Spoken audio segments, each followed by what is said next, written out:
আসসালামু আলাইকুম। সেই কবে বক পাখি দেখেছিলাম আমার মনেও নাই, কিন্তু আজকে বক পাখি দেখে অনেক ভালো লাগছে। আর এইটাকে আপনাদের গ্রামের কি পাখি বলে? আমরা বলি বক। আপনারা কি বলেন কমেন্ট করে জানাবেন। আপনাদের ভালো করে একটু জুম করে দেখানোর দরকার, কিন্তু এত দূর যাবে কিনা সন্দেহ।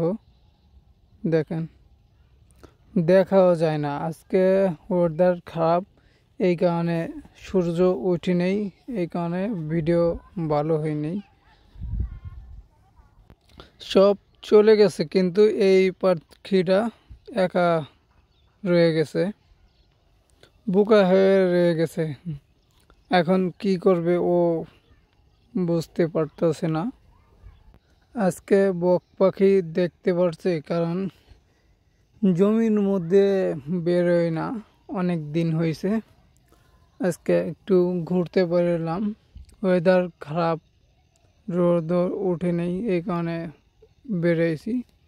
বক পাখি দেখে অনেক ভালো লাগতেছে। আজকে ভিডিও এই পর্যন্ত। সবাই ভালো থাকবেন, সুস্থ থাকবেন। আল্লাহ হাফেজ।